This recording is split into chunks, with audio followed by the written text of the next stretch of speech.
I know a lot of people talk about a marketing funnel as an example. I never believed in the concept of a funnel. And I still really don't believe in the concept of a funnel where because people think that you have to start with something maybe low cost free, and then it goes, into a higher price, a higher price, a higher price, and a higher price. Well, that doesn't make sense because you're putting conditions on, you have to go through this part to this, to this, to this, to this. Well, what if I want to just market a $2,000 item? Does that mean I've got to go through 6 steps before I get there? Boom, boom, boom, boom, boom, boom. What's up, everybody? You're listening to the Hustle and Flowchart podcast with your boys, Matt Wolf and Joe Fier. Check it. Welcome back. We're here with a legend. We are. This is a true legend who started in this industry in 1996. Dude. Were you even born yet in 1996? Just barely. Barely. I was actually thinking about that. I was like, wow, little did I know. This stuff was happening while I don't know what I was doing. You would have been, 11 years old or something like that. Yeah, right around there. Thanks for giving away my age. Huh? Yeah. Well, I was in 9th grade. I don't really care. 8th or 9th grade, somewhere like that. Yeah. But you had no clue. You were probably messing around with a computer. We both were, but not like this. We weren't figuring out okay, this person's selling this, and with the business kind of acumen to back it up. Yeah. So, this episode is amazing for multiple reasons. One, you're going to get this history lesson on digital internet marketing and what it was like to try to be a digital marketer in 96. From day one of the internet. Yeah. Insane history, but it's also an ultra tactical episode, right? We talk about a bunch of email sequences and email strategies you can use. Bunch of them. We talk about webinar strategies and this killer technique that he's using that I'm not really seeing anybody else do. It's a new model, and it's leveraging a lot of the tech that's out there now in a new way. And his webinars are just killing it for him right now. And the follow-up sequence on that webinar, you got to stick and listen to that because or not even the follow-up, the little hack that happens before the webinar where he makes a bulk of his sales. Yeah. So definitely listen in for that part. And then the third tactical thing that he breaks down is how to be a famous country singer. You can probably replicate this in other genres. Yeah, let's just leave that loop open. He will explain how you can be a successful country singer if that's what you desire to do. And we'll just say he's beat out Bruce Springsteen on the Billboard charts for weeks. Yeah. All right, we'll leave you hanging on that note. Yeah, so grab the notes on this one because it is a tactical episode and you're going to want the breakdown of those tactics. So the action guide, you're going to want that. Dang right. That's at flowchartgroup.com. So pause everything. Go to flowchartgroup.com and you'll be prompted. Actually, it's going to redirect you to our Facebook group. Prompt is going to ask you to put your email address in there. You have 2 weeks of getting these notes for free. So when you do that, hit send or whatever it is, we'll email you the notes to this episode, but be quick. So pause right now, flowchartgroup.com. Yep. And then one last thing before we jump to Armand. Let's talk about Ahrefs real quick. Our friends. Let's do that right now.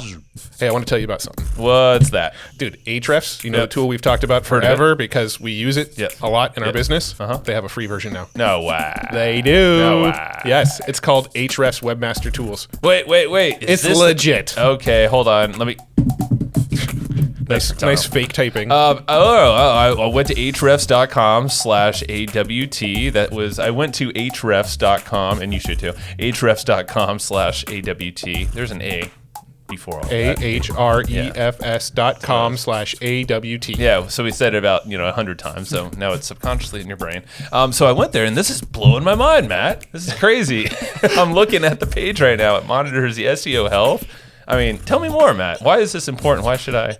Well, it monitors the SEO health. It monitors all the backlinks and all the domain and page level SEO metrics and all of your search traffic and keywords and what keywords you're showing up for. And it does it for free. And we use the paid Ahrefs, but this is awesome. I was just kidding over here. I was just having fun. No, I wasn't really real typing, right? You don't. You knew that? No. I don't really type. Yeah, I can also see you. Yeah, dang it. Okay, in all reality, this is a freaking cool tool. We were nerding out about it when we heard that Ahrefs was coming back for a sponsorship because it's a free tool, no credit card required. And yeah, you get a lot of key things that the bigger Ahrefs tool has in it that this one basically has all the key things that every person with a website should have this. So that is you. That is you listening. So yes, improve your website's SEO performance for free. Just go to ahrefs.com/AWT. All right, we are finally hitting record. We've been having a great chat for a little while. Armand, thanks for joining us today.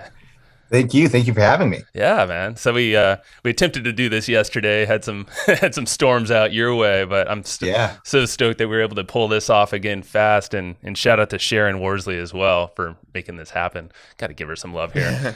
But, That's right. I mean, there's so many.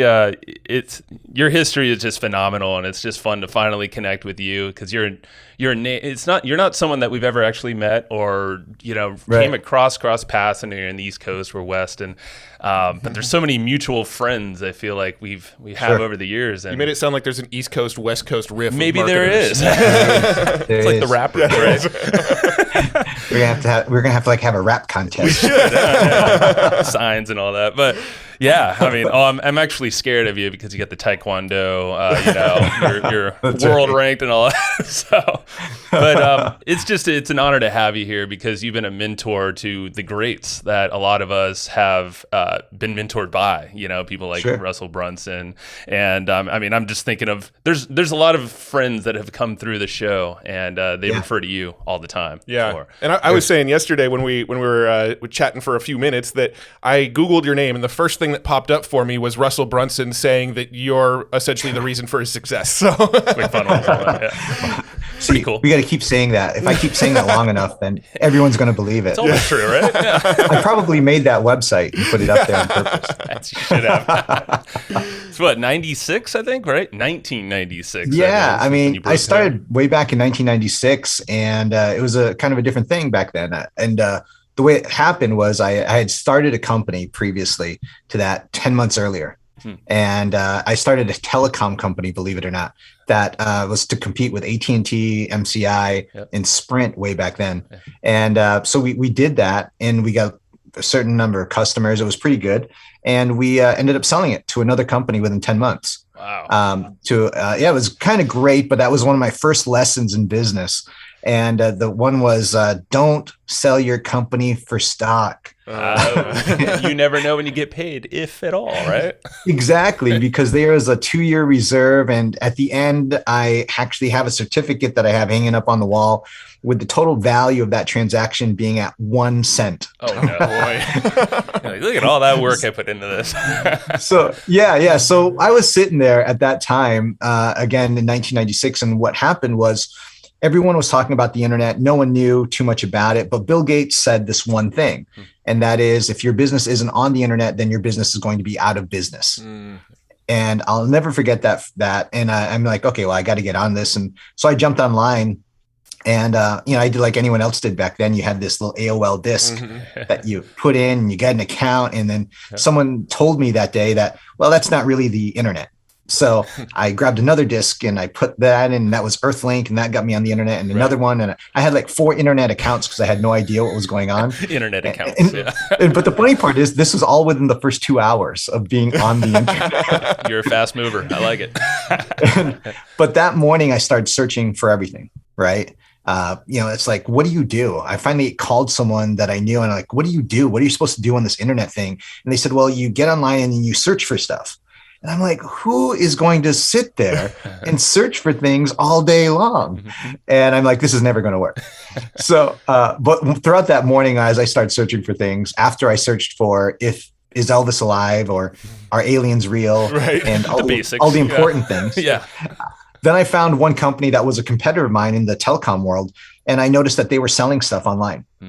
And that's like, oh, you can actually sell stuff online. And then that same morning, again, we're about 3 hours into my whole internet career, I find this website, and it says, if you give me $20, I will put a link on my site that will link to your site. And because I'm advertising so much, you're going to get a lot of traffic to your site. And I thought, oh man, that's brilliant. And then I found this program on AOL that was called AOL Press. And it said it promised me within 3 to 4 hours I would have a website if I simply followed its instructions. And one of the things back then, especially back then, I was extremely naive. I grew up in a really, really small town, and I believed everything that everyone told me. So I'm like, oh, okay, these guys got to be right. So I followed the instructions, and sure enough, after 3 or 4 hours, I had a website. And my website address was something like members.aol.com/some name. Yeah. But with when a you got to squiggly that line in website- there somewhere. Probably. yeah, there was a squiggly line, definitely. And but when you got there, my website said, if you give me $20, I will put a link on my site to your site because I'm going to advertise this site. You should get a lot of traffic. And I just duped the other guy's site, right? But again, I asked for $20 and there was only one thing I kept from my previous company. It was a software program that if someone gave you their checking and routing numbers, you could print a check that had no signature. Okay. And it was actually legal and everything else. And so it was really kind of cool. But again, I asked people for the checking their routing number on AOL.com with no security, nothing else, unsecured form, the whole works. It would never work today. No. But back then, within the first week, we had $8,000 in sales. Wow. Oh my God. And People trusted it was, it enough. It was like, something novel, probably. Yeah, it was something slightly different. And I used all the classified ads and did it. And I had to actually bring, one of the people that worked for me back in to type up all these checks. Because remember that $8,000 was broken up into $20 increments. So I had to go to the bank with like a stack of checks that had no signatures on it and say, please cash these. If that didn't look shady. Yeah, no. But so you had a shady upbringing on the internet. I like it. Okay, it's a good start. Yeah, but I knew that wasn't going to last. And that's when I kind of, what I call the second phase of my internet, or the first phase of my internet, really, where when I got online, I became addicted really quick. I was a junkie, an information junkie right from the very start. I would spend days and hours, no sleep, just searching for different things. And one thing led to another. But as I found different things on the internet, I bookmarked them, right? Just makes sense. So I bookmarked them. And then one day I had this idea. I said, man, I've got all these bookmarks and there's probably, 500-600 different bookmarks. And if I think these things are cool, I bet you other people might think they're cool too. So I put them onto a really crude membership site. And I remember writing the sales letter. It had 2 paragraphs. One said literally the problem. And then the second one said the solution. And then there was a button. At this point, I had a merchant account. And so at this point, they clicked the button to buy, and I charged $110 in order to access my bookmarks that I got for free, obviously. But everything categorized in free calendars, free magazines, free internet access, free this and free that. And so it was just a collection of things. And I started advertising just like I did the other thing that I had. And all of a sudden it went crazy. It was like those commercials on TV where, they got 1 or 2 orders and then they got, started going faster and started going faster. Well, the first day I got 10 orders. And so I'm pretty happy with this.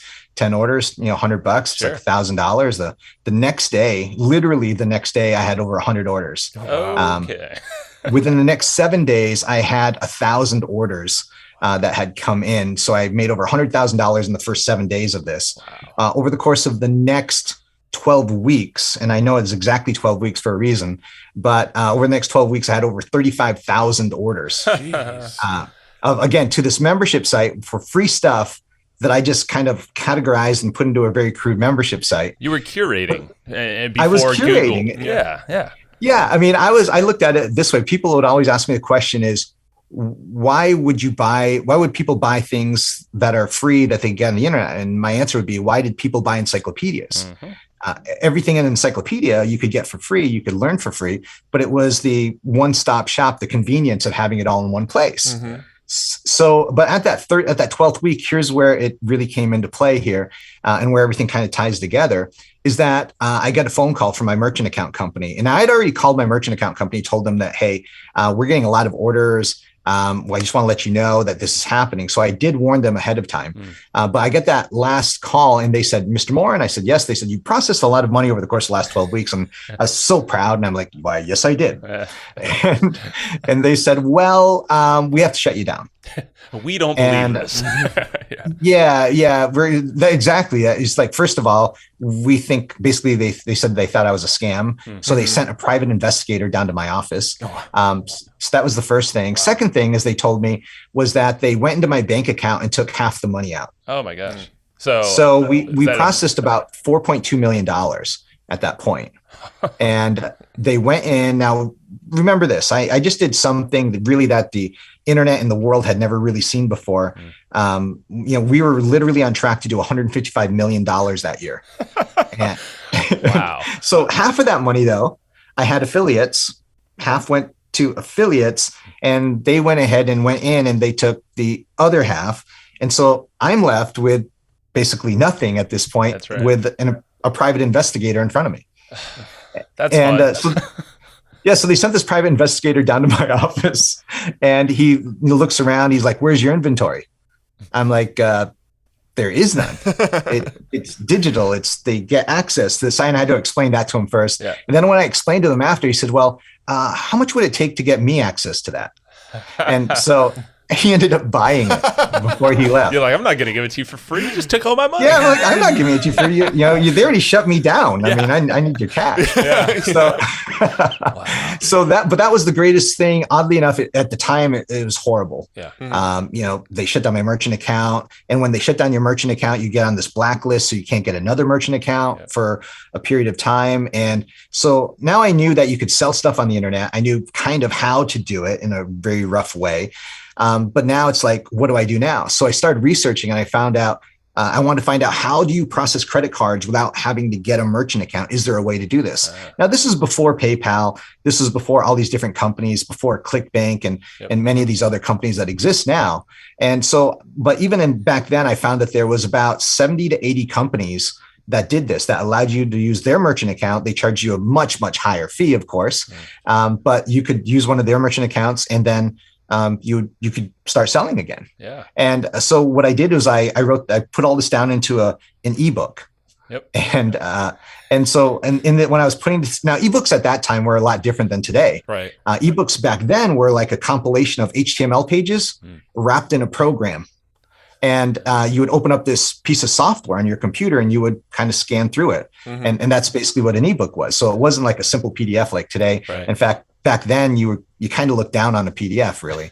That's true. So, it was like a throwaway kind of thing. That's not valuable. Yeah, it's just like, it's PDF, get rid of it. Yeah. But this was like a piece of software and everything else, so it looked pretty slick.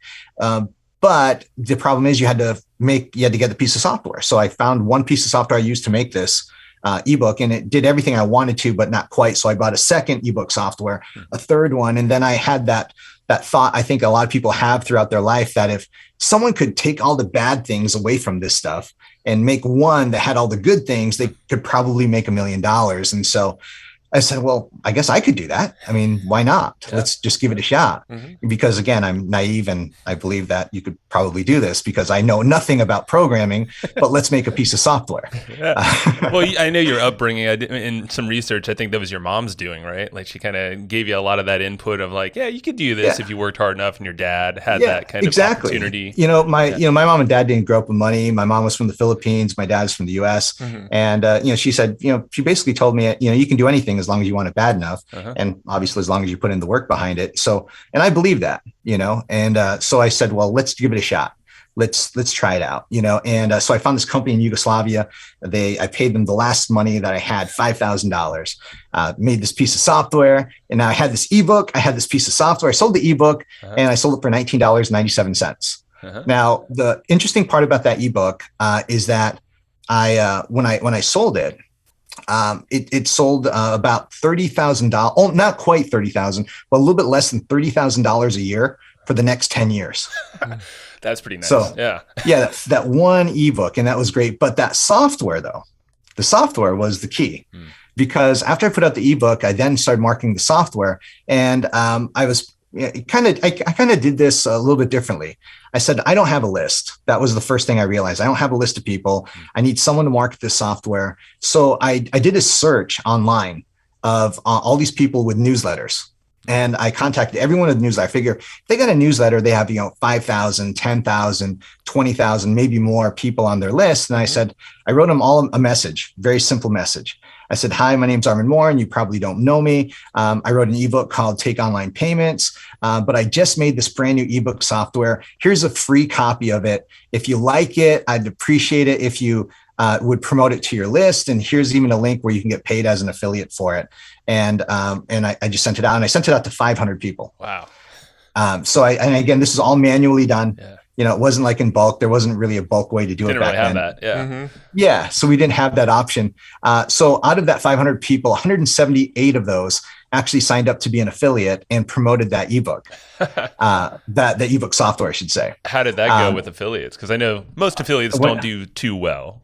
But maybe. Yeah, it actually went, individually, they made some money, right? But collectively, I think within the first 2 to 3 weeks, we made about $50,000. Okay. That's what we netted out of that first 2-week period. But then those affiliates kept promoting these after the fact, and we started generating more and more affiliates. And then, people start asking me questions though. Customers ask me questions. They said, man, you've got this really cool graphic at the head of your website. How did you make that? I'm like, well, I made it by hand. I'd use this program. I tell them what software I did. Then I thought, man, if someone could make a piece of software that made that graphic that went at the top of the website, I think they'd make a lot of money. So now I went back to these guys that made me the other software, and I said, hey, I want the software, here. And what we did is basically we made a bunch of templates for the backgrounds, and then made a piece of software that would basically just put text on top of a graphic. That's all it was. Yep. And we called it Header Generator. And so the first book was called Ebook Generator. Second one was called Header Generator. And then every software after that was called a generator product.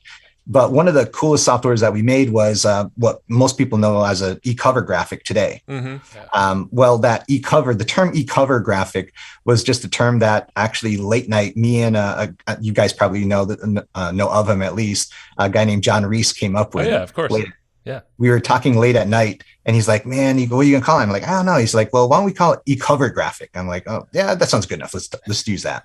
So we just made up the term e-cover in the middle of the night. And that's what we labeled it as. And that was the first e-cover software that ever was created back then. We probably use that, to be honest. Guaranteed. Well, this is so cool because e-cover design was my very first. So we started about, 14 years ago? 2007-ish. Oh, yeah. That's when we started dabbling and then finally moved into this. But e-cover design was like my thing at first. And I didn't do the software stuff, but it got me into this design, and then ended up doing sales videos for big promos and a lot of these launches. But e-cover specifically was like the thing that got my brain going too. So you remember, like you probably remember a guy named what was his name, Von Davidson, I think his name was. It sounds very familiar. Yeah. Killer. I think he made like killercovers.com or something like that. Yeah, I remember killer covers or e-covers. Yeah. And he made they were the amazing graphics. They were just, the perspective on them was just perfect. Yeah. Well, it was here's kind of a funny story. He actually made a bunch of covers for someone. He had 100 covers, and so he contacted me, right? And he said, "Hey, can you do these for me, because I can't." And so a lot of the early covers that people had seen that they bought from him were actually designed by me. I believe it. It was just kind of weird. It's just kind of weird that way. Yeah. Oh man. Yeah. So there you go. So you were part of my journey too, and I didn't even know it through e-commerce. Yeah. It was just kind of crazy. But we made a bunch of software over the years.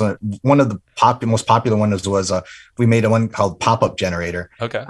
That even if you still look today, I haven't looked in a while, but it was still like on 375,000 websites that people were still utilizing that to this very day, because it's a pop-up. I mean, it's gonna work. Just a pop-up. Right? Yeah. So we made like all these different softwares, and then one of them that we created with I did a partnership with guy named Rick Raditz and Alex Mondosian, we created a program called Audio Generator that allowed you to put audio on a website that you could pick up a phone, leave a message, and basically take that audio code and now put it on a website. And and that changed a lot of things for a lot of different people. So then from there, I get sick of software after a while, honestly. Do you? Because it seems like, well, you're not making it, but you're just coming up with the ideas and marketing. Yeah. I mean, I love software, but it was, when I started speaking, like back in 2002, I guess, 2001, 2002, I started speaking, and I started speaking on software development and it was very strategic. It was very strategic. And this is something definitely, anyone that's listening definitely needs to understand, is that I specifically chose that market because no one else spoke on it. And so I specifically said that if I speak on this topic, no one can compete with me on it. and therefore everyone's going to want me to speak at their events. Right. And that's exactly what happened. Nice. And it just kind of worked out. And so I started speaking about, I started speaking software. Here's how you do it. Here's how you make it. Here's how you outsource it. And here's how you develop it and all this other good stuff. And a lot of people, made software from it. Russell, Russell Brunson made one of his first softwares utilizing, what I taught as far as making software.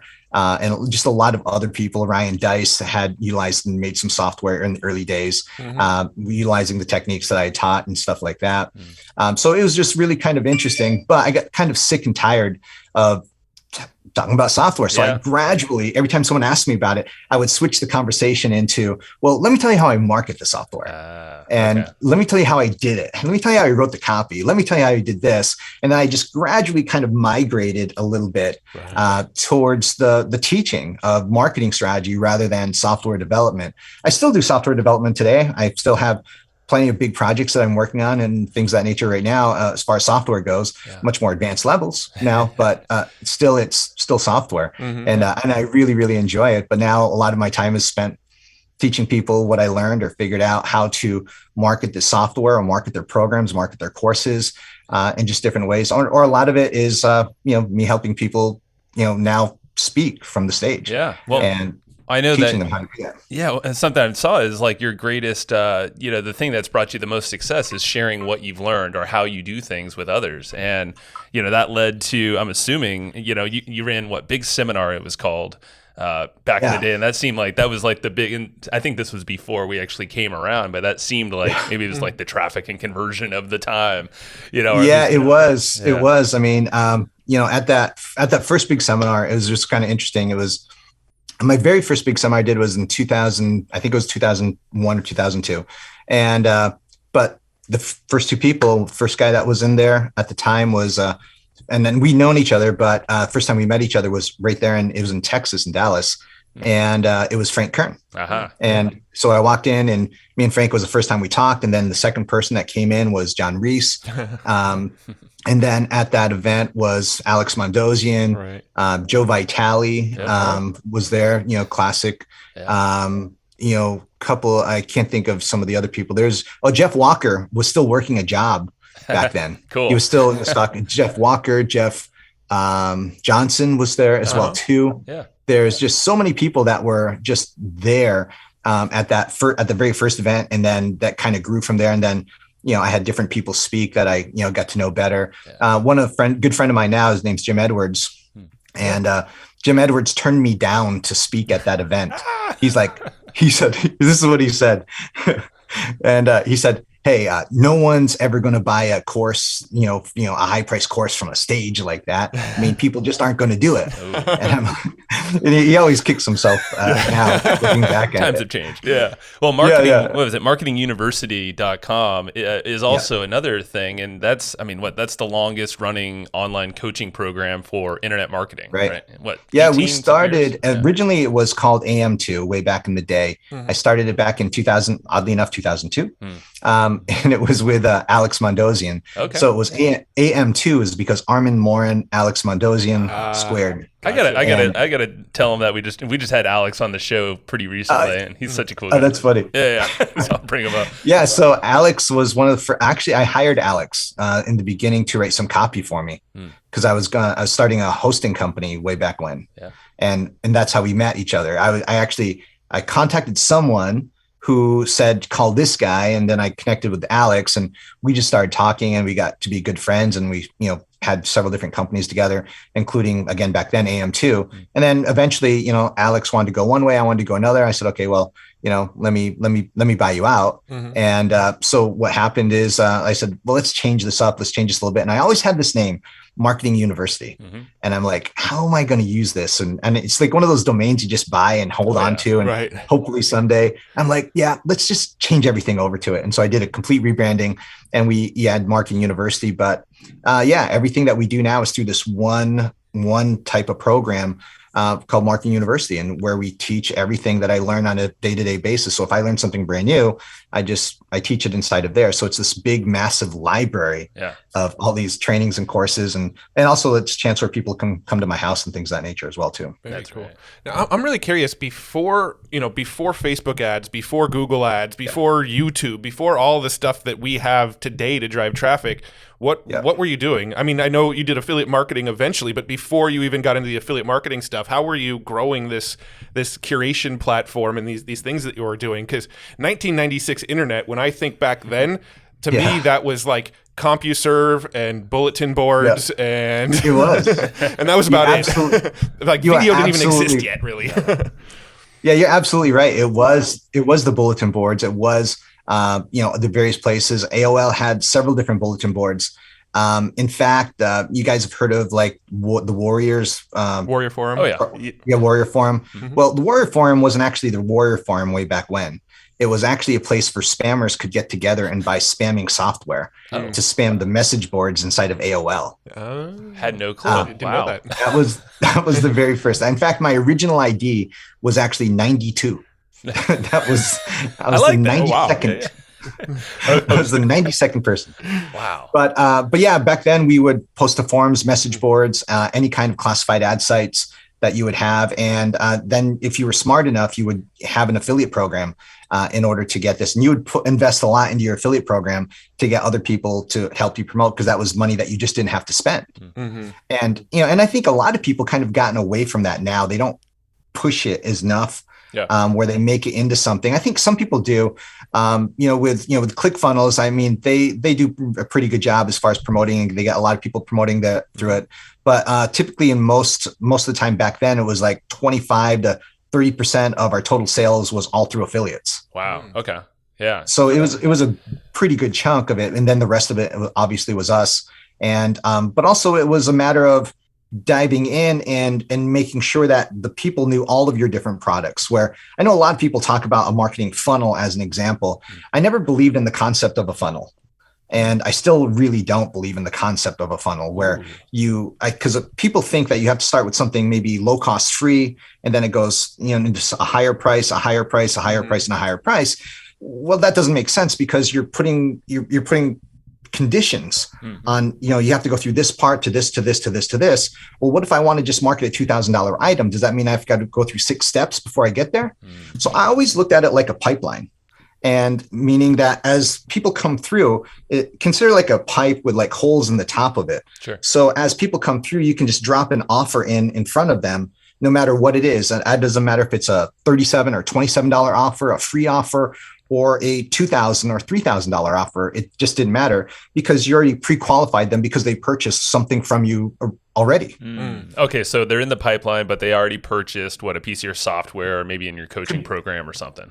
Yeah. Could be anything. Whatever. Yeah. But the idea is that they purchased something from you already. They had some interaction. So now what you're doing is you're making sure that every one of those people, because here's the problem, even today's day and age. Let's say I had product A, and I got a bunch of people to buy product A from me. Okay.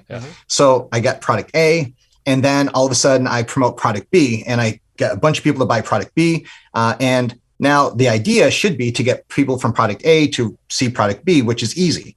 But the problem is that people that purchase product B from a different source, they don't know about product A. So what happens is, now that's okay for like 1 or 2 products, but what if you have 10 or 15 different products?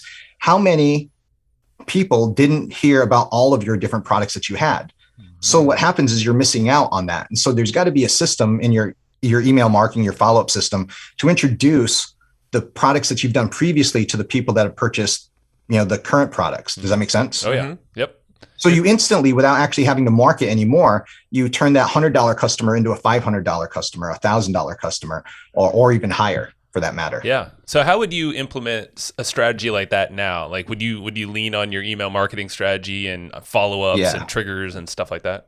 Yeah, we have a really, it's a really complex system that we use. We basically use ActiveCampaign for all of our systems, just because I think it's one of the easiest to use. Agreed. As far as that goes, and setting up these different pieces. But in this particular case, we have to figure out, so this person's here, bought this particular product, and then we kind of hand design the funnel, or I don't want to say funnel, right? Pipeline. Hand design the marketing method in order to reach those people, going backwards. So we always kind of think about, okay, this person here, did they purchase this? And then we put the condition on, is the person on this list? In other words, the buyer's list of this product. If they're not on the buyer's list of that product, then send them this message. And so we're putting these conditions kind of like down the decision tree as we go. Did they purchase this product? If they did purchase this product, skip this message, go to this message. And then, so we're putting all these conditions in on every person that actually comes into our system as to what the follow-up system is going to be as they go through. Just like in our email marketing, and here's a great strategy for email marketing. We started doing it probably about 10 months ago. So I noticed that when we send an email out to our list, you'll get X number of people. So let's just say, as an example, that you send an email to your list. Again, we're not talking about new people. We're talking about your list. And all of a sudden you send it out and maybe, I don't know, let's just say you got a 5% open rate. Sure. So it's okay, right? So most people, again, will just send another message and then another message and another message. And yeah, you'll get a few more people to open it up, and maybe you'll get up to 10% or so. And we're talking like broadcast emails in this sense. Just a broadcast email, right? Well, what we did is, instead of just repeating that process and just kind of hammering them, what we did is we started sending out messages. And first message, we use what's called the May system. The May system is called morning, afternoon, evening. And so we send out the first message in the morning, and then we wait till 1 o'clock. And at 1 o'clock, we say, okay, did these people actually read the first message that we sent out in the morning? If they did, don't send them any more messages. If they didn't, then send the message out again. And then we wait till the end of the day, and it happens. And we just automate this whole thing.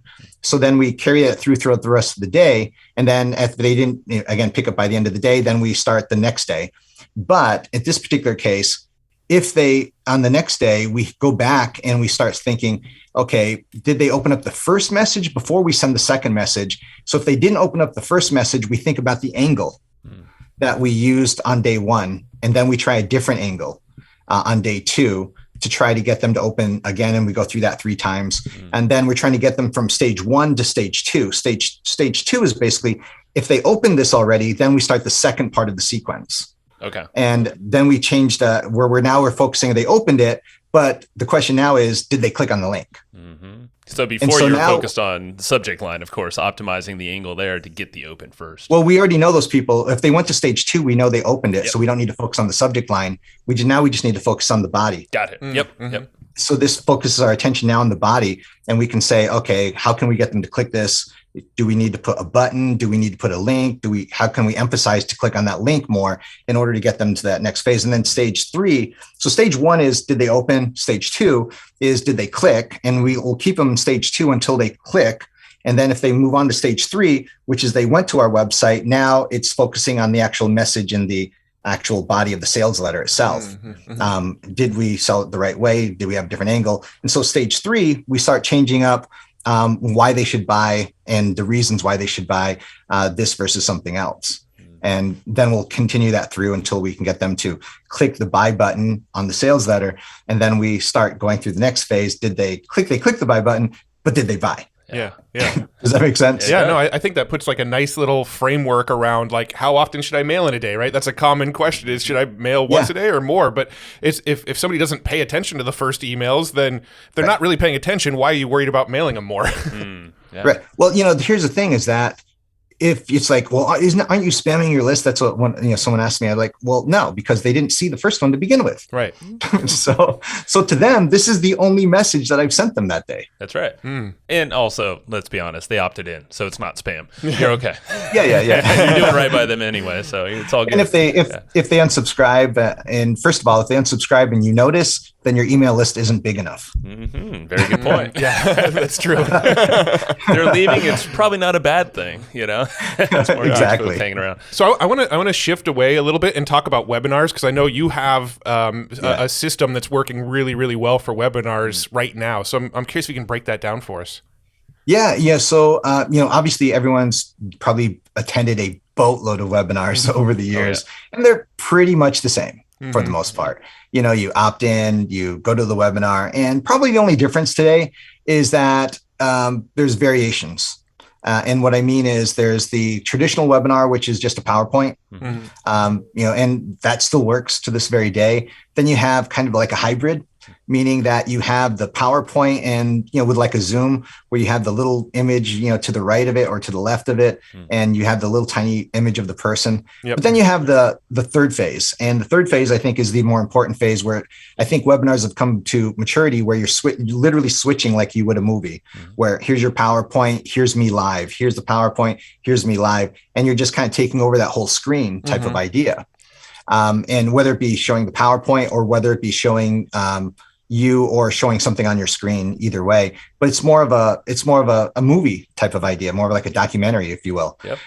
But that's one part. So I think that's the one thing that's changed, and we do more video like this than anything else. And oddly enough, a lot of my webinars actually aren't even utilizing PowerPoint now.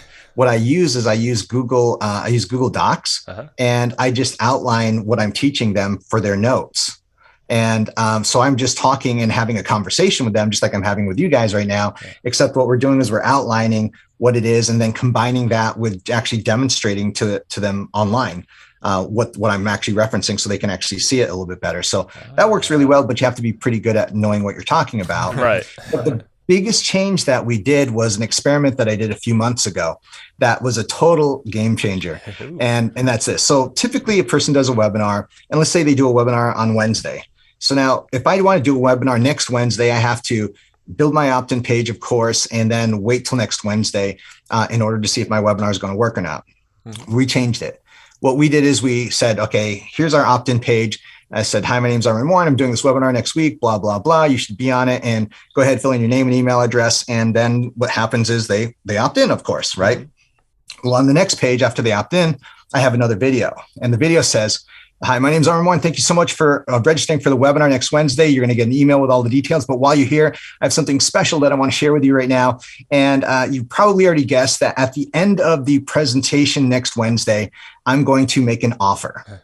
And, it's no big secret. I don't try to hide it at all. But let me just tell you what that offer is right now. And so what I do is I make the offer, and then I give them a 25% discount if they buy right now, as opposed to waiting till next Wednesday. Oh, I love that. And how much different is the sales pitch on that video versus what you do on the webinar? It's a very much shortened version. So this pitch is about a 15-minute version, where on the webinar, it might be slightly longer, 20, 25 minutes maybe. Yeah. But this is just it's like straightforward. Here's the pitch. Gotcha. And there's always a percentage of people ready to buy right then and there that just have this nagging feeling. They're like, I don't want to wait a week for this. Like, he's right here. Exactly. Now, what happens though is instead of having to wait to actually make money via your webinar, you could actually start making money via the first visitor that visits and opts in. That's right. So that's kind of a good part. So you start getting paid early. But what happened is when we first did this, 70% of all of our sales that we made on that webinar were actually made on the pre-sale. Oh, wow. Now think about this for 1 second. I mentioned earlier, a friend of mine, Jim Edwards, I explained this strategy to him a few weeks back, and he got it immediately. And here's the whole point. So if typically, let's just use an easy number. Let's say you had 1,000 people that went to your website to look at your offer. Let's say we'll give everyone the benefit of the doubt. 30% of them opt in to watch your webinar, right? But again, of the 30% that opt in to watch your webinar, only 30% of those are actually going to show up, right? Those are pretty standard numbers across the board in most cases. This strategy, we actually get them at the moment they opt in. So we've already had 3 times the amount of people seeing the offer than we would in a normal webinar case, because we'd have to wait till next Wednesday in order for that to happen. You see what I mean? Oh yeah. So you're getting them right up front. You're getting the 30% of people all seeing that page, and plus they're on your email follow-ups, which I'm assuming you're probably reminding them. Exactly. Good. So we tell them now. Again, we tell them that, hey, if you still want more details, I'm going to explain this whole offer again on Wednesday. And I'm going to go over the strategy that I promised you that I was going to go over on Wednesday. So I still want you to watch the webinar. And So now that webinar now is our second chance to actually get them to buy. And if they show up at the webinar at that point, the likelihood of them buying is very, very high. But then after that, we do an 8-day follow-up right after. And the 8-day follow-up for us goes like this: is immediately after the day after the webinar, we send them a message and we say, hey, did you miss it? Here's the replay link. Easy enough. Yeah. All right. The second day, we send another message saying, hey, did you miss the email that we sent yesterday? Here it is again, and go and watch the replay. Day 3, we don't send them anything. Day 4, we send them an informational piece about something particular about that strategy. Something like, did you know this? Like, did you know? Yeah. And so day 4 would be like an informational piece, and of course, go watch the replay. But day 5 is where everything kind of ties in, and this is where it makes everything work. Day 5, we say 72 hours left. And, 72 hours left, and, go watch the replay. Next day, 48 hours left. Next day, 24 hours left. Last day, this ends at midnight. And then we send another email that same day saying last chance. Typically, the majority of our sales will actually come in that last 24-hour period after the fact. And in many cases, whatever we got prior to that point, we will double. That's the minimum that we'll do.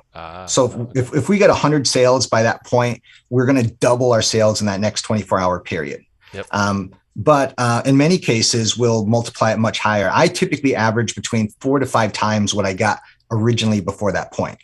Okay. And in my best I've ever done, I got 10 times the amount of sales. Is this including upsells, or is this just the front end offer you're talking about here? Just the front end offer. We're not even talking about upsells. Right on. That's cool. Okay. So you said that was an 8-day follow-up. I think there was 1 day missing there. So technically 7 emails or days of emailing.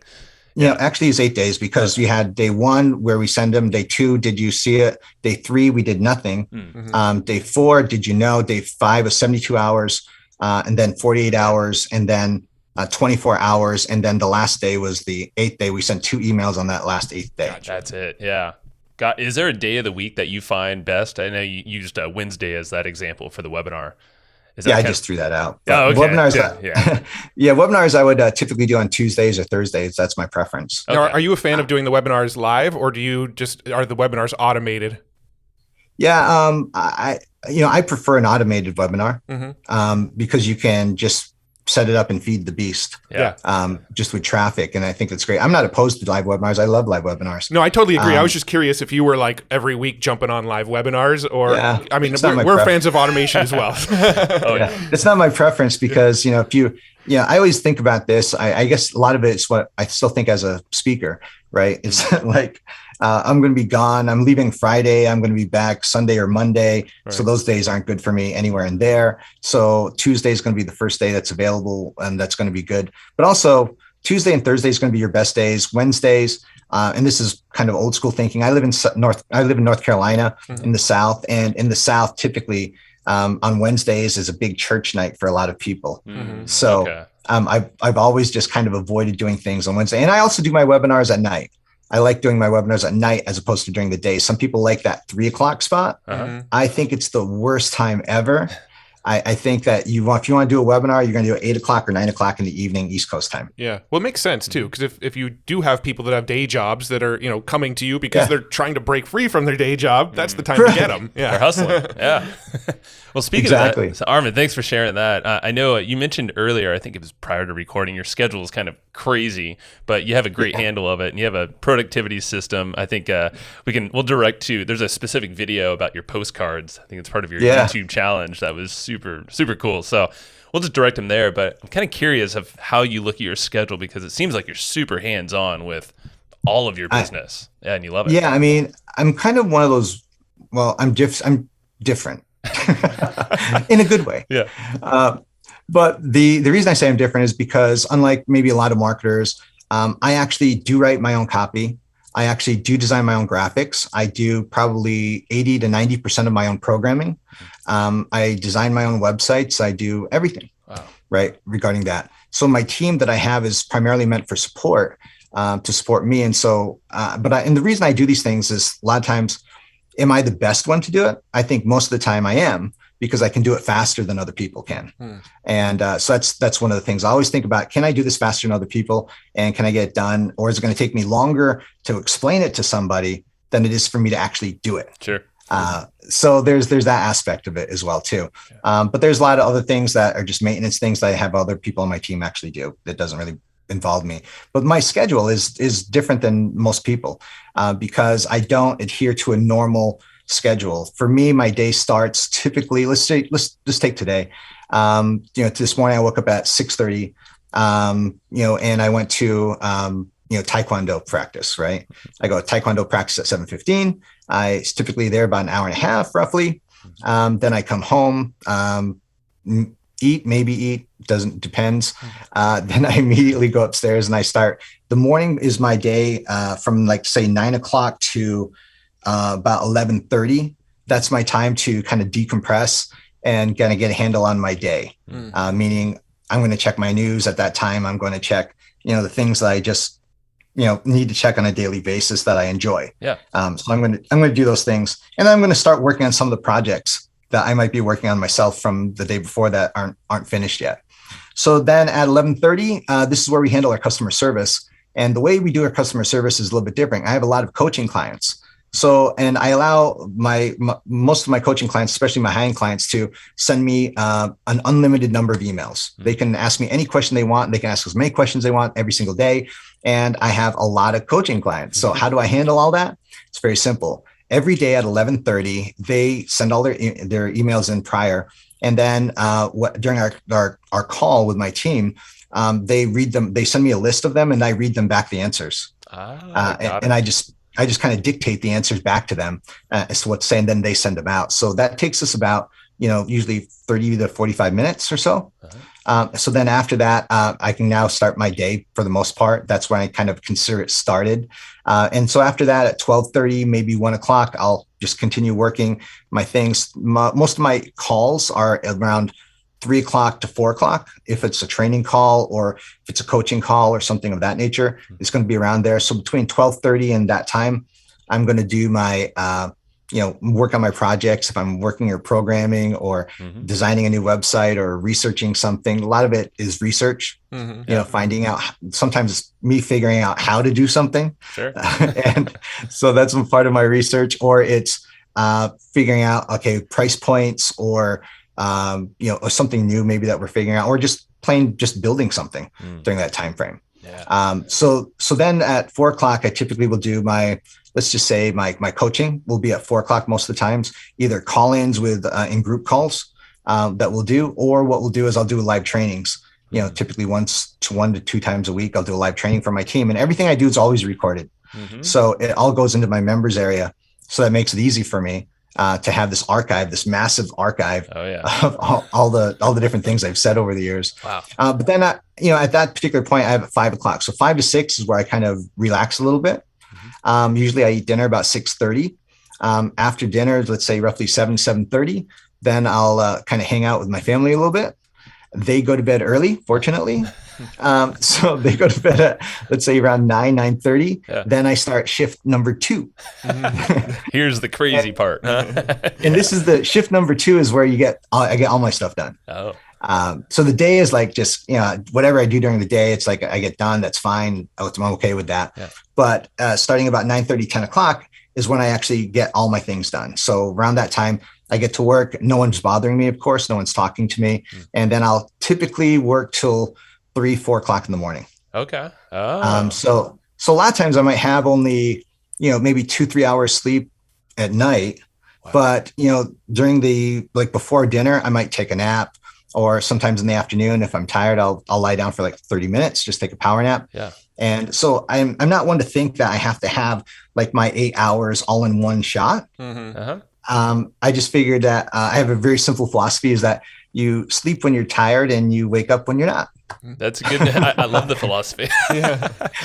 Do you have any key, I guess, stimulants or ways to keep attention throughout the day, like with that? Yeah. That kind. Yeah. So one thing I learned a long time ago is that I am ADHD. I am OCD, right? So those are facts. Now, the question is, how do you work with that?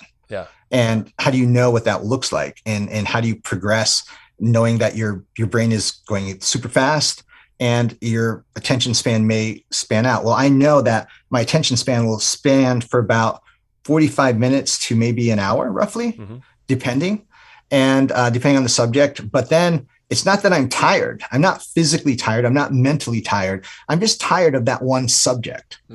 So then what I do is I start on the next piece. And so you mentioned my card system that I have. So I write down everything I have to do on a project, and I put them in order, chronological order, as far as I want to get done. So I'll work on this one card for this one project as long as I can, again, 30, 45 minutes, whatever it may be. And then when I'm done that particular project, that card either goes to the side and then I throw it away, or this card goes to the back of the list. And then I just go to the next card. So now I'm working on a different subject. So for me, that's stimulating, and I'm still progressing in all the things I have to do, because everything in this stack of cards are things that I have to do regardless.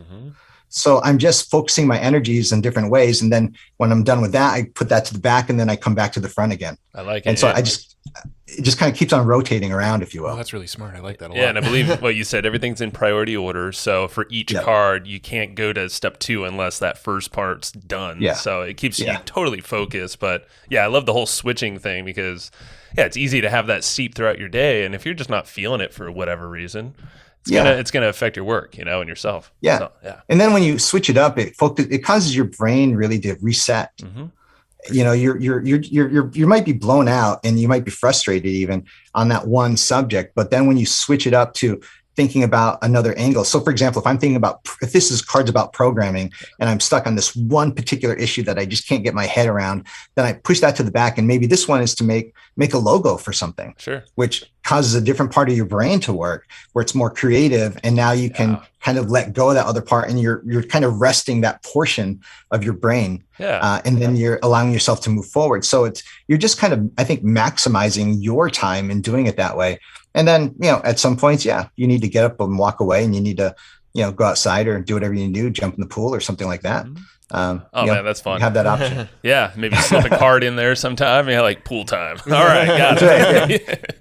Put it randomly in the deck there. I love it. Well, Armand, this is fascinating, and I feel like there's so much more we can go down the rabbit hole. If you're open to it, I would love to do a round 2 at some point, because I think we've talked about a third of what we wanted to talk about today. We had so many notes, front and back, and we didn't really look at it. So, well, Armand, what's the best place to direct? I know marketinguniversity.com seems to be your hub, but where should folks go dive deeper with you? I mean, you can go either marketinguniversity.com, or you can go to armandmorin.com, and you can find out, usually what we're doing there as well too, which it's a little bit of a redesign right now, but you can typically find out what's happening there as well. And do you have like a cool little project or something coming up that you want to tease out, or you're something excited about? I'll tell you something that we're working on. I've been working on it for almost a year and a half, and we're just about ready to release it fairly soon. And it's a brand new, different kind of webinar software. All right then. It's the easiest to use webinar software ever. I've taken all the features that any webinar software could possibly do. We put it into one, but one of the things that we're focusing on is not just the idea of selling on webinars. We're looking at it more like a communication platform, where you can do the traditional, let's call it marketing webinar stuff that many people do.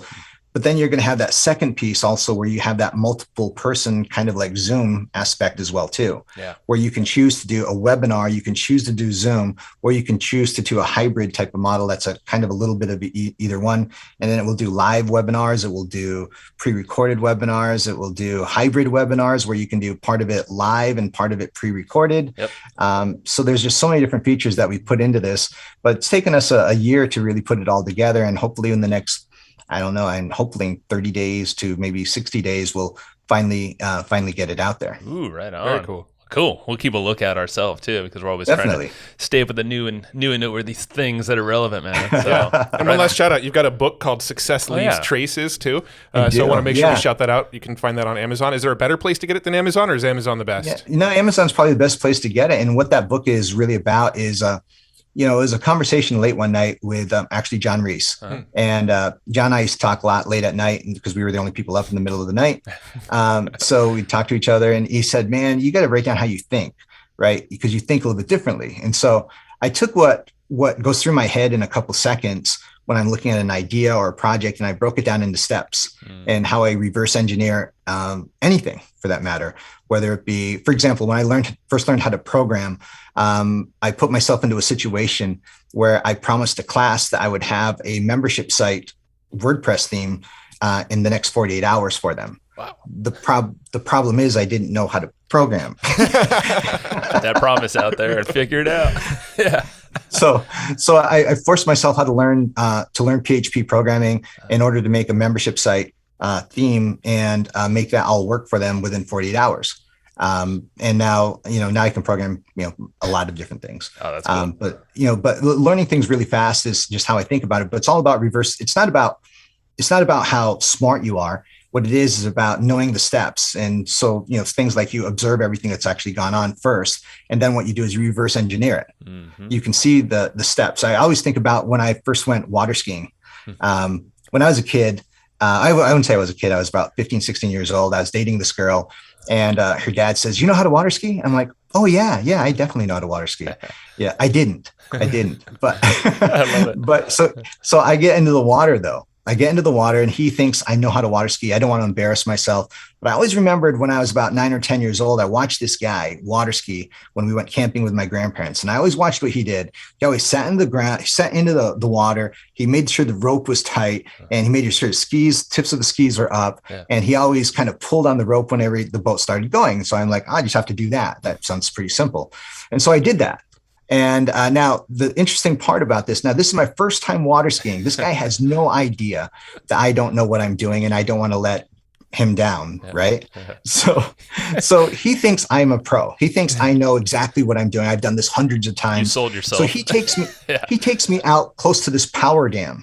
Right. Yeah. Now, I don't know if you've ever been by a power dam, but in a power dam, they shoot water straight down out of the dam. And then what happens is it causes these massive giant whirlpools on the other side. Yep. So he takes me water skiing through that place between the massive water shooting down and these giant whirlpools. So if I fall, I'm going into the giant whirlpool over here where who knows what happens. You're turning into energy, power. Yeah, I'm lighting up New York City at that point.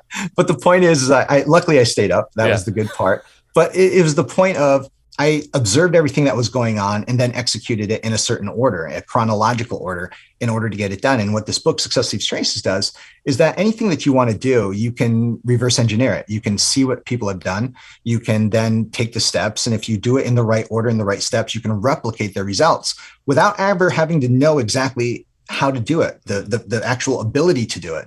And, and I lived my whole life, we talked about Taekwondo as an example. Briefly. Well, with Taekwondo, I did the same thing in 7 years. I trained, I did all the different things. I went and I studied, YouTube videos. I studied again and again and again to see exactly how they do it. The problem is that when, if you're 12 years old taking Taekwondo, your body is very flexible. Mm-hmm. If you're 44 years old, your body's not so flexible anymore. But you figured it out, dang it. I did figure it out. What's your rank? I mean, I don't have it written in front of me, but I know you just you're pretty high ranked now in Taekwondo. Right now I'm currently a 3rd-degree black belt. I'll be a 4th-degree black belt in October. And then, and I just became the U.S. national champion. Jeez, wow. So Congrats, for my age group, just to clarify, for my age group, 46 and up, heavyweight. But there's also something funny that they don't tell you. You ever notice it's like marketing.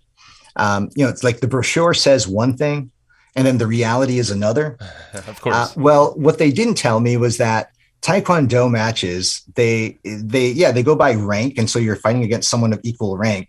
And you're fighting against someone of equal weight, except, weight can vary according to height. Yeah. Mm-hmm. Now I'm only 5'7". The average person that I fight is typically 6'5" to 6'5" to 6'9". That doesn't seem fair at all. It's not fair. It's not fair. I mean, when you see the pictures, it's like this drastic difference. It's like this little tiny kid fighting this giant, and it's just crazy. But you know what? There's a method and strategy in order to beat someone that big. Of course. That just makes what you've accomplished so much more impressive too. So yeah. That's awesome. Oh, man. It's kind of, it's fun. It's fun. We have a great time. Well, I mean, I did find a video of you. I don't think it was Taekwondo, but it was some other form. But you were doing some moves, and it was just random on YouTube. I was like, there he is doing it. So, yeah, you do what you preach, man. It's really cool, and it's cool to see you doing it at a high level for so long too. It's impressive, man, and you're doing it differently than most in business too. So, yeah, I look at it this way: is that I always consider myself into three different categories, right? I always say it's the businessman, the warrior, and the artist. So the business is easy. The warrior, obviously, that's a Taekwondo aspect. It gets my aggression out, things of that nature. And then the last part we didn't really talk about was the artist. And back in, I forget the years exactly now, 2006, maybe 2006. I put out a country music album. And we were the 7th best-selling CD in the world. Oh, wow. What? Yeah, 7th best-selling CD in the world. We beat out Bruce Springsteen.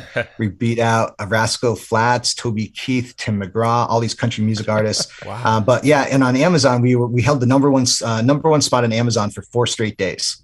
Wow. So we beat out, and not just country music, but in all music. So I'm just like, you got to tell me how you did that. I mean, this is probably a longer story at this point. remember the whole idea of success leaves traces, of course, right? Yeah. So the first thing is the way we did the album is, the same guy that took my picture is the same guy that, took Garth Brooks' picture, that took all these famous people's picture. And I looked them up inside of all these CD covers, and I called them up. I said, well, if you took their pictures, could you take my picture? And he said, yes. So I hired him to do that. The graphic guy was the same guy that does all the top country music albums in Nashville. So I hired him. Where we published it was the same way. I produced it in Nashville, the whole works.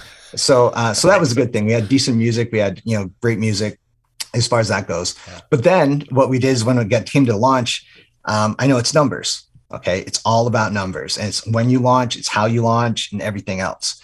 So the idea of getting inside a billboard, it depends on what week it is. But if you launch at a certain time, you're going to have a better chance of actually doing it. So I calculated the launch, and the first time I did it, I sold 6,000 CDs in 10 minutes.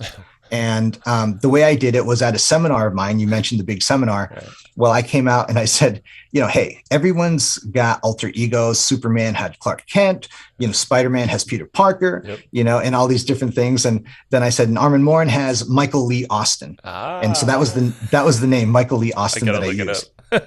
Yeah, look it up. It's funny. And so Armand Morin has Michael Lee Austin. Then I said, here's the deal. I'm doing a secret seminar.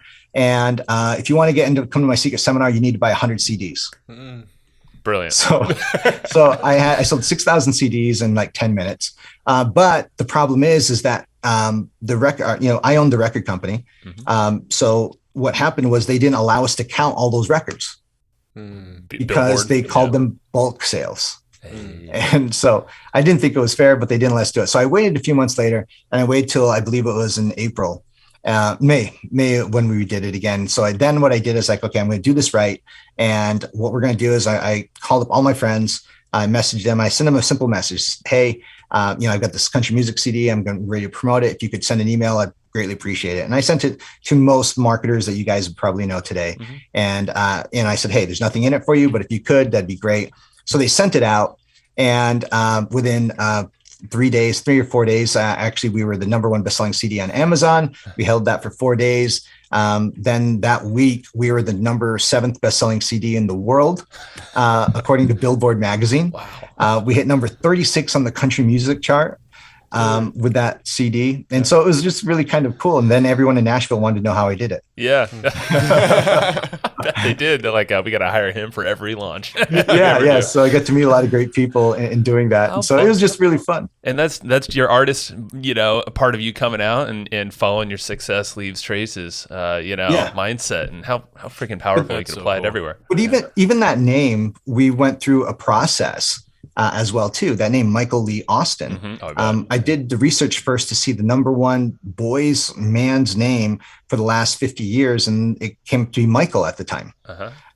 So then we went through all these names that were Southern in nature, and we noticed that all of them had a second name to it. And so we used the word Lee, but also we went a little bit deeper on this one.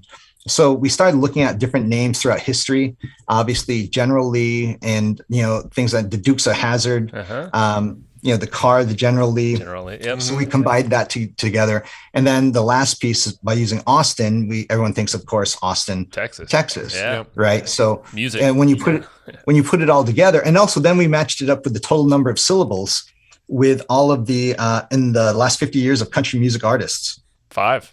Yeah. And so we use that 5-syllable type of scenario. And then we also went further on the title of the CD cover is because we launched in that time, April, it would have been the beginning of May. So it would have been, I had a black hat on at that time.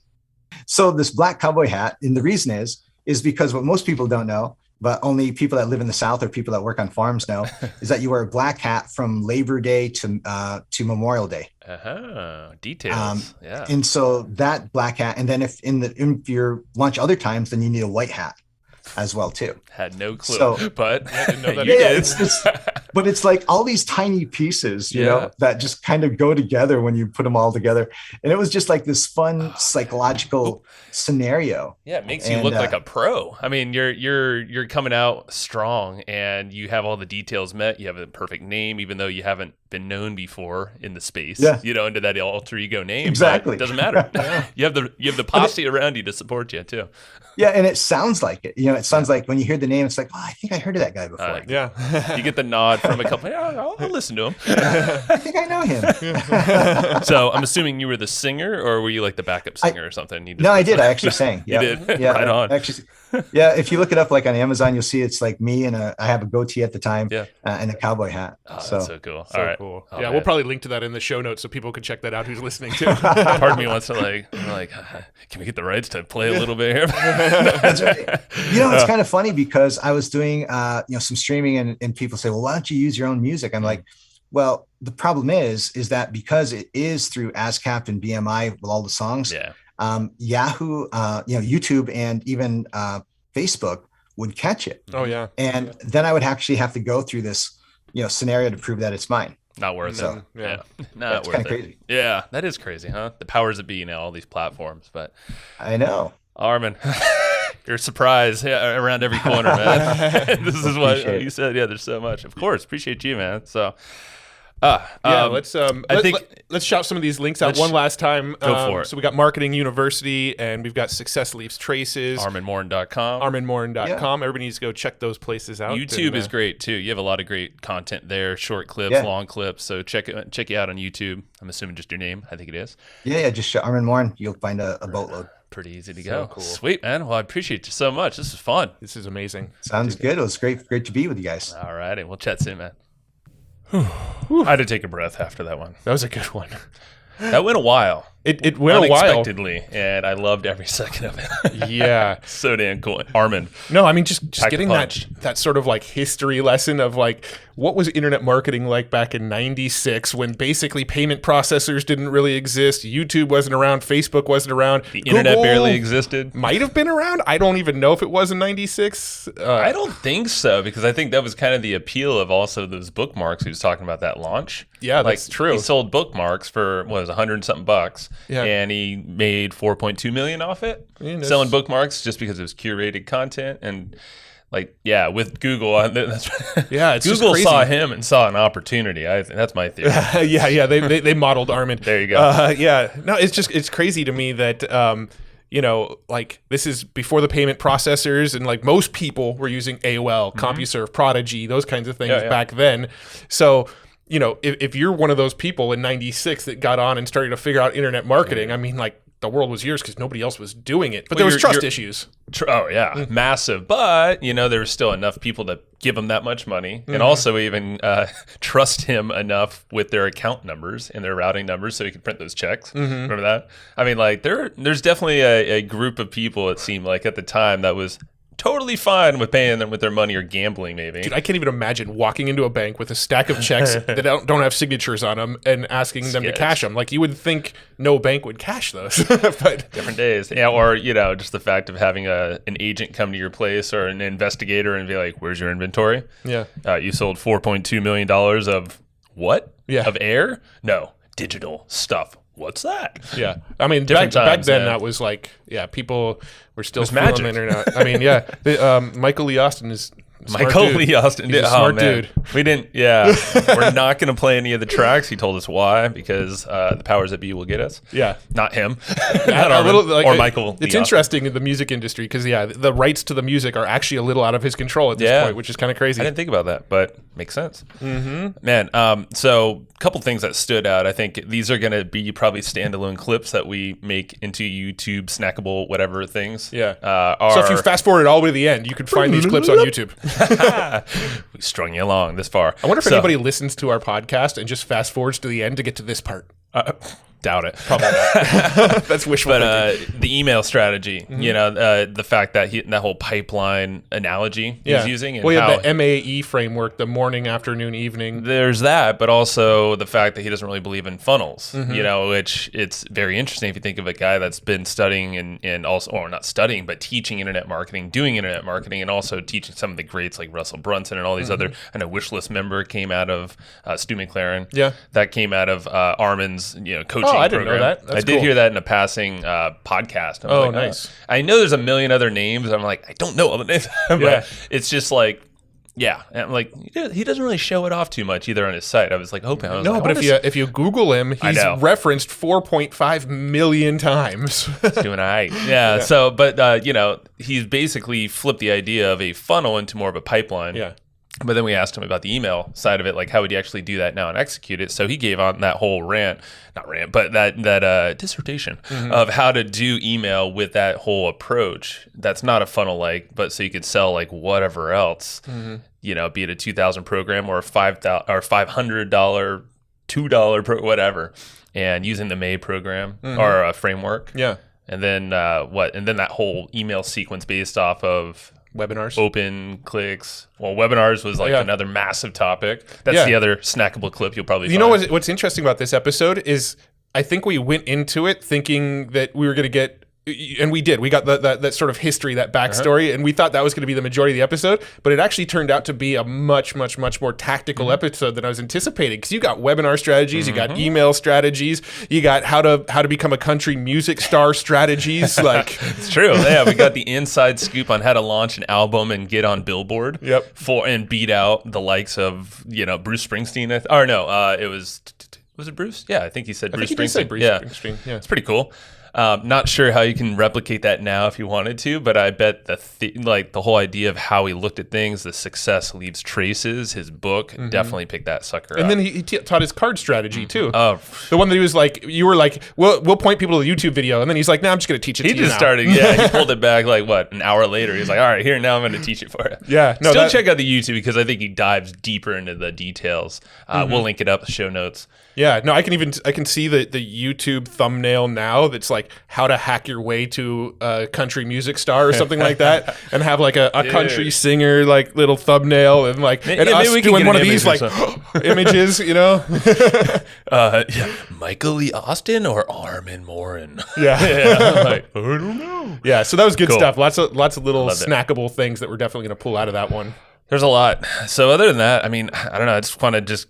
Oh, yeah. And then he this was in passing, but the whole Taekwondo stuff. I mean, if you're ever curious, just look up Armand Morin. I don't know if he actually, it's kind of tough to find, but he's a national champion in black belt in his weight class and in his age class. But I mean, he came in much later into the game, but it's cool how he basically experiments in life and does these launches or tries these new things. But he's following that whole success leaves traces philosophy, which is all lined out in his book. Viewing other people, watching how they do things, and reverse engineering things. And you can achieve some cool stuff. Yeah, very cool. So check out his Success Leaves Traces book, marketinguniversity.com, armandmorin.com. Those are all the cool referenced sites that you should go check out to dive deeper into what Armand's up to. You're dang right. And I know we talked about webinars. We did talk about webinars. We actually talked about a webinar tool he's about to develop. But, we are sponsored by Easy Webinar. So, it's available to you right now. And it will do all of the things he said about webinars. Armand's listening to you. Oh, no. Here it is. But it's not competition yet. It's not. And but we'll let them duke it out. So, but the fact that if you want to implement a lot of what Armand just told you about how he's running these or this reinvented model, like I wouldn't call it a hybrid, but it's this switching model thing.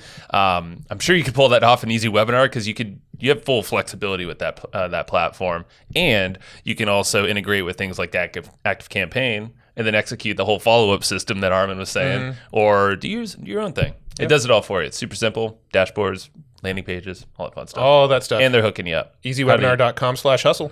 Why would you go there? Well, because if you go to EasyWebinar.com, you can still buy Easy Webinar. Sure. But it's going to be more expensive than if you went to EasyWebinar.com/hustle because, you know what? I heard that Casey loves people who listen to Hustle and Flowchart. I heard the same. And so, and if you listen to Hustle and Flowchart, so.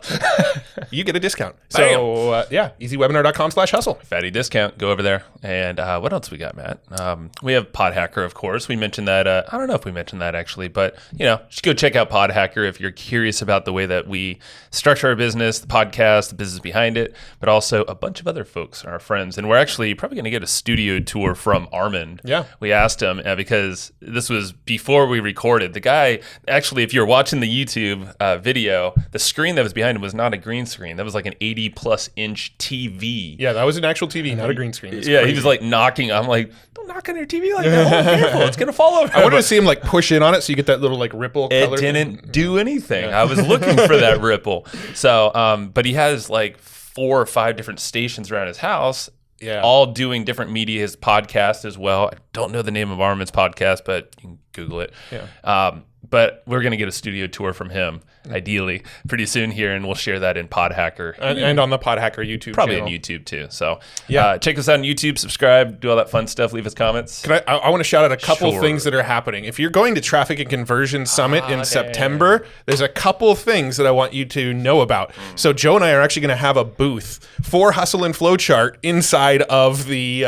Traffic and Conversion Convention. Yeah, in the convention expo area. There you go. Yeah, the expo area. We're going to have a booth. So come say hi. We're going to probably be doing some cool little contests and things where you can win some cool stuff. No. We are. We're going to blow this. I was trying to make it ambiguous so they have to check it out. Well, we're going to do the damn contest. We're not going to tell what it is. We're going to do some contests. I'm just going to say, I will do these little carrots here where there's going to be opportunities for exposure, on our podcast and other channels, potentially. There's going to be a nice little challenge that we engineer. Potentially. There's nice rewards we'll be giving out day of and also beyond afterwards. Potentially to select people. It's up to you. And you got to bring your A game. I'm just saying potentially on all the things that are facts. I know. But also, it's up to you. You got to bring your A game to get some of these potential winnings. Yes. You'll understand when you actually go to the booth. Yeah. So look for us in the podcast section at TNC if you're going. That's Traffic and Conversion. Go get your ticket. You got to go. At least get an expo pass because then you can see us. And then we're in the podcast zone. So you'll see the recording studio. We're like right there. Yeah. Pretty easy to find. Just look for the beards. The beards. And thing 2, also during Traffic and Conversion Summit. Overtime. You want to come network? We're gonna just throw a huge party at a brewery. You got to pay for your own beer, but it's free to come. It's cheap beer. Cheap beer. Good beer. Cheap, good beer. Great beer. Well, let's talk about that beer. That beer was brewed by us. Not really us. It's our crew. Yeah. We're the lazy ones with the camera, and we just like to drink beer while the other guys are doing the hard work. So. They make beer, and we film them make beer, and then claim that we helped make the beer. It's by association. We do it to make beer. We know how to. So what we do is we actually take over this legit cool brewery in downtown San Diego. It's called Mission Brewery, if you want to Google it. It's really cool looking. And we've held events, hundreds of people all night long, cycling through. It's like Tuesday. It's an old Wonder Bread factory, actually. That it is. Mm-hmm. Yeah. Some history there. It's cool. So we basically take over the joint, but 2 weeks prior to that, we brew the beer on their systems. And these are like massive vats and all that. Mm-hmm. We get educated on that. We create some content. And then we share that beer with you, along with other beer things on their menu. But our special beer always sells out, so make sure you kind of get to the event early because that beer will sell out early. We do a full thing, like photographers. We got the freaking. We're gonna have we got sponsors. If you want to sponsor, actually, there's a few openings, so hit us up. Yep, serious. And we'll make it worth your investment. Yeah. So and, fingers crossed, give you a lot of free beer in the process. Fingers crossed that Traffic and Conversion doesn't get canceled because this is going to be a fun party for all of us. It'll be great. So be there Tuesday if you're going to Traffic and Conversion. Put that on your calendar. It's going to be in the evening after all the fun stuff's done. Cool. I think that's plenty of calls to action. That's enough. Yeah. Yeah. This is going to be a good time. Well, so thank you very much. It's been a long one. Share this episode with somebody that needs to hear it, because you know somebody. You do know somebody that wants to hear this episode. And if you don't share it, you're holding them back. Ooh, you why are would you do holding that? them back. And I don't like that you're holding people What kind back. of friend or family member are you? So share it. Share it. I'll trust you. All right. We're waiting. All right. Love you. Bye. Thanks, everybody, for listening to this episode of the Hustle and Flowchart podcast. Before taking the time to listen, we want to give you something a little bit special. Every single episode that we do, we actually have somebody on our team take notes. We basically have a Cliff's Notes version of every episode where you can go and find all of the tips and tactics that they laid out, all of the resources that they laid out, all the good stuff from this episode. We actually have a nice simple notes version that you can find on our website. So go to evergreenprofits.com, find this episode that you just listened to, and give us your email address and we'll send you the notes. Thanks for listening.